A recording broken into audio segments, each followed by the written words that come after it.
नमस्कार शेतकरी मित्रांनो, शेतकऱ्यांकरता महत्त्वाची अशी अपडेट राज्य सरकारकडून आलेली आहे। राज्य शासनाकडून एक अत्यंत महत्त्वाचा आणि मोठा निर्णय घेण्यात आलेला आहे। आता कृषी विभागाच्या कोणत्याही योजनेचा जर तुम्हाला लाभ घ्यायचा असेल तर तुमच्याकडे फार्मर आयडी म्हणजेच शासनाने दिलेले शेतकरी ओळखपत्र असणे बंधनकारक करण्यात आलेले आहे। तर नेमका हा निर्णय काय आहे? शासनाच्या 11 एप्रिल 2025 रोजीच्या GR नुसार 15 एप्रिल 2025 पासून राज्यातील शेतकऱ्यांना कृषी विभागाच्या योजनांचा लाभ घेण्यासाठी फार्मर आयडी कार्ड अनिवार्य करण्यात आलेला आहे आणि याचा GR देखील काढण्यात आलेला आहे। यापूर्वी अनेकदा शेतकऱ्यांना मुदतवाढ देण्यात आलेली होती, जसे अगोदर जानेवारी, त्यानंतर फेब्रुवारी आणि मार्च महिन्यात देखील मुदतवाढ देण्यात आलेली आहे। परंतु शेतकऱ्यांकडून नोंदणीसाठी पुरेसा प्रतिसाद न मिळाल्यामुळे आता शासनाने हे पाऊल उचललेले आहे। आता कोणतीही योजना असो किंवा इतर कोणत्याही शासनाच्या अनुदानित योजना असो, जसं आपल्याकरता आधार कार्ड महत्त्वाचं आहे त्याचप्रमाणे आता कृषी योजनांचा जर तुम्हाला लाभ घ्यायचा असेल तर फार्मर आयडी कार्ड म्हणजेच काय तर शेतकरी ओळखपत्र आता कंपल्सरी लागणारच आहे। त्याशिवाय तुम्ही या योजनांचा लाभ घेऊ शकणार नाही।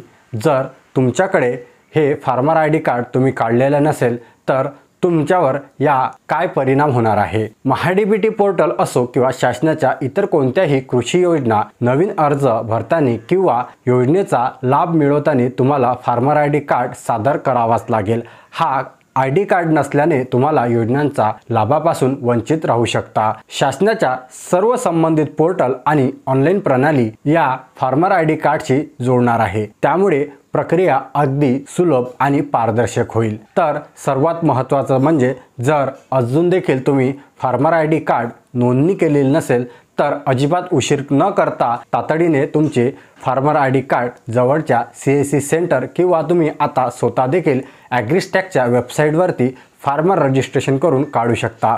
जर तुम्हाला स्वतः काढता येत नसेल ऑनलाईन पद्धतीने तर जवळपासच्या CSC सेंटरवरती जाऊन याचं लवकरात लवकर रजिस्ट्रेशन करून घ्या। लक्षात ठेवा, 15 एप्रिल ही शेवटची आता अंतिम मुदत सर्व शेतकऱ्यांना दिलेली आहे। फार्मर आयडी कार्ड कधी मिळेल याची वाट न पाहता तुम्ही फक्त नोंदणी म्हणजेच रजिस्ट्रेशन लवकरात लवकर पूर्ण करणे गरजेचं आहे। त्यानंतर तुम्हाला तुमच्या हक्काचा जो लाभ आहे किंवा भविष्यातील कोणत्याही योजनांपासून तुम्ही वंचित न राहण्यासाठी आजच फार्मर आयडी कार्डची नोंदणी पूर्ण करा। मित्रांनो, ही महत्त्वाची अपडेट सर्व शेतकरी बांधवांकरता आहे। जास्तीत जास्त शेतकऱ्यांपर्यंत हा व्हिडिओ पोहोचवा। व्हिडिओ आवडला असेल तर लाईक करा, कमेंट करा आणि आपल्या चॅनलवरती जर तुम्ही नवीन असाल तर चॅनलला सबस्क्राईब करायला विसरू नका। चला भेटूया अशाच एका नवीन महत्त्वपूर्ण व्हिडिओमध्ये। तोपर्यंत धन्यवाद।